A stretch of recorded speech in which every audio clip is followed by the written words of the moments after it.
en lien avec les sujets autour de l'onomatopée. Je vais vous rappeler ce qui est important pour en réussir une, pour réussir à confectionner une onomatopée qui fonctionne bien. Donc les onomatopées, il y en a autant qu'on peut en imaginer, c'est-à-dire qu'il y en a à l'infini. Le tout, c'est déjà de choisir un bruit. Donc moi, pour notre petit exercice, là, je vais choisir un bruit. On va prendre paf. Voilà. Donc ça va être mon bruit de départ. Donc comment je peux transformer ce paf en 3 lettres en onomatopée? Alors,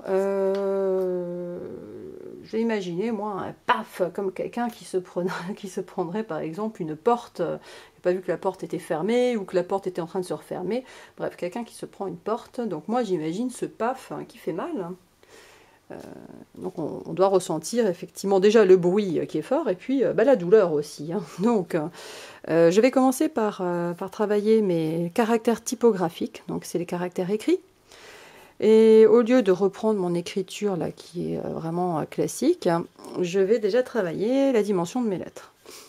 Alors j'ai envie de faire des lettres qui sont pas droites et qui vont donner à voir, à lire ce bruit et cette douleur de quelqu'un qui se prend une porte.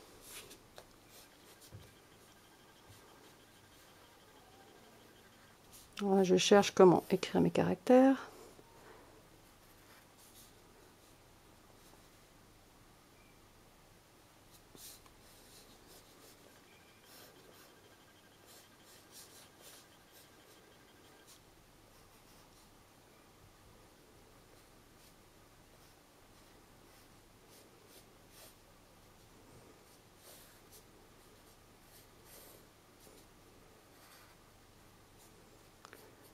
Et le F.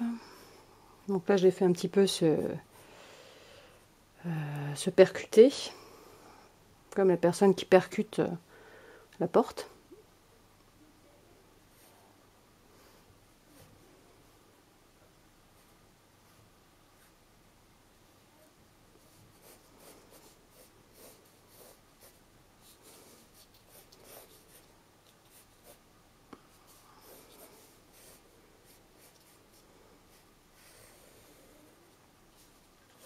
Voilà, donc là, j'ai mes caractères écrits, mes typographies. Voilà.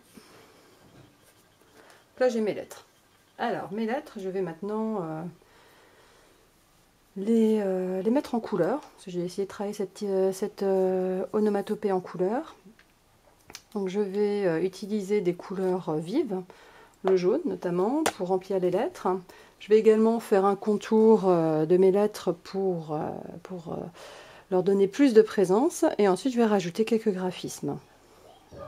Donc, par exemple, je vais commencer déjà par remplir mes lettres. Donc, au feutre, là je fais au feutre, mais ça pourrait être aussi, on peut très bien faire au crayon de couleur. Crayon de couleur, en appuyant bien dessus, on peut aussi avoir des couleurs très très franches, très vives. Voilà, donc je colorie mes lettres. Donc là j'ai des feutres à alcool, donc c'est vrai que c'est pratique, parce que j'ai un côté donc, qui est sous forme de pinceau, donc ça va assez vite.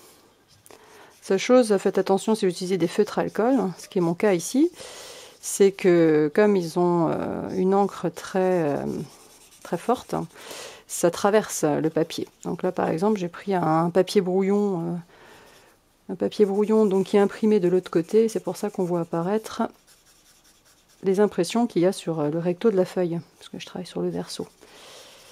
Là j'ai un peu dépassé, tant pis. J'aurais pu gommer aussi, bon tant pis, c'est un exemple un peu rapide d'exécution d'onomatopée. Mais c'est vrai que pour bien faire les choses, j'aurais pu gommer mes repentirs, c'est-à-dire mes marques au crayon. Alors ensuite, je vais faire un contour. Donc je vais faire le contour en brun ou en gris foncé.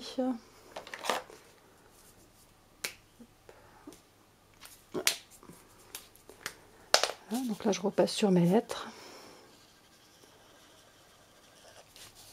en essayant de donner un petit peu de, comme un effet de relief. Donc je vais essayer d'avoir un contour qui par endroit est plus épais, par endroit l'est moins.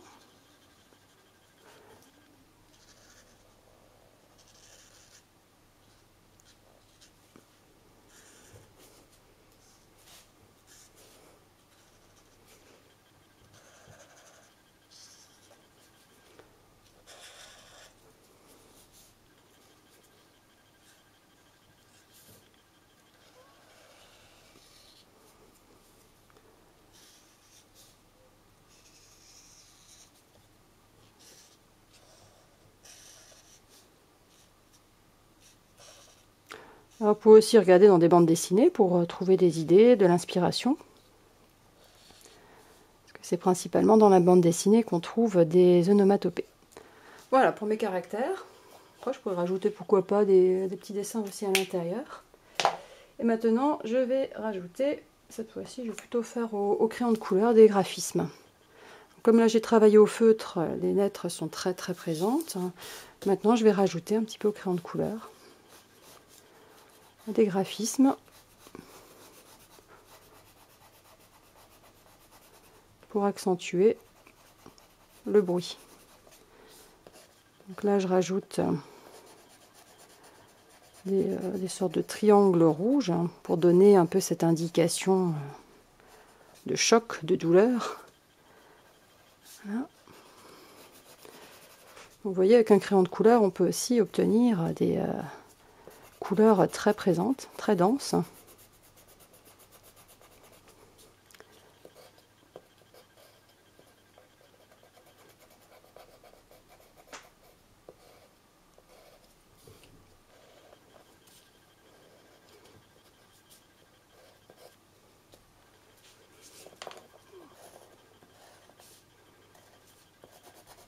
Donc en fait, j'essaye de faire répondre mes triangles un petit peu à la forme de mes lettres.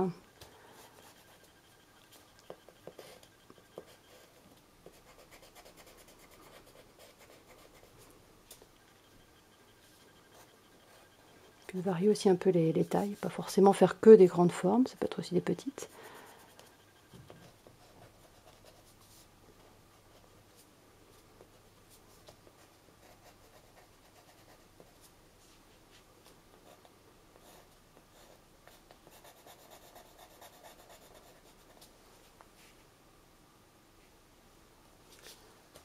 Et je vais rajouter des graphismes également.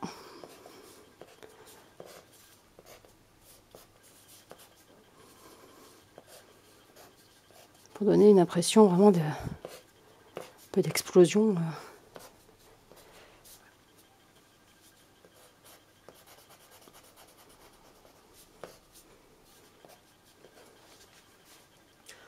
Voilà, déjà là, ça commence à prendre forme. Ça reste un petit peu vide, donc je peux également faire un petit fond coloré pour varier un petit peu. Voilà, je vais changer de crayon de couleur. Cette fois-ci, je vais prendre du orange. Je ne vais pas tout colorier. Vous voyez, là, j'appuie sur le crayon de façon beaucoup plus discrète.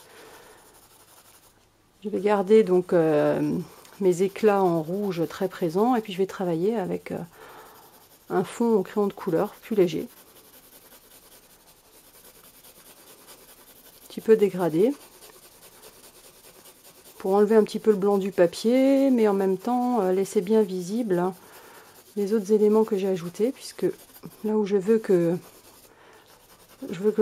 voit en premier les éléments écrits, les graphismes, et après le fond coloré finalement vient juste habiller un petit peu cette onomatopée. Voilà, donc là je colorie. Voilà, c'est déjà une onomatopée assez poussée, hein. On peut aussi très bien les faire juste en noir et blanc.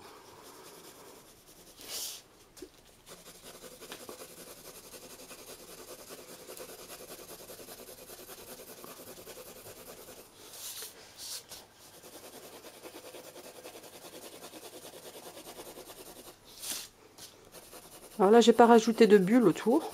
Et il est possible aussi de rajouter une bulle d'explosion un petit peu avec des des angles très aigus. Pourquoi pas, ça peut aussi rajouter du sens.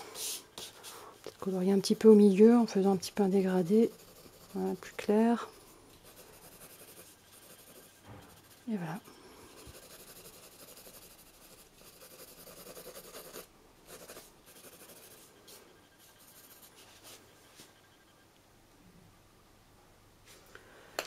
Et pourquoi pas ajouter des petites étoiles. Alors, ce qu'on appelle les idéogrammes, les petits dessins qu'on peut rajouter, qui vont donner aussi une indication sur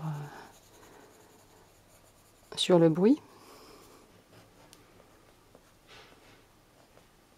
Donc, les petites étoiles, faire comprendre que la personne qui s'est cognée dans la porte est un petit peu maintenant sonnée.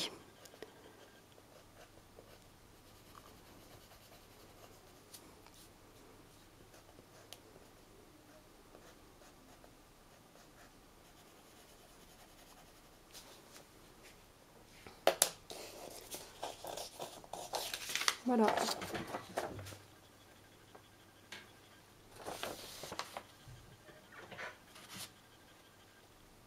Un exemple d'onomatopée.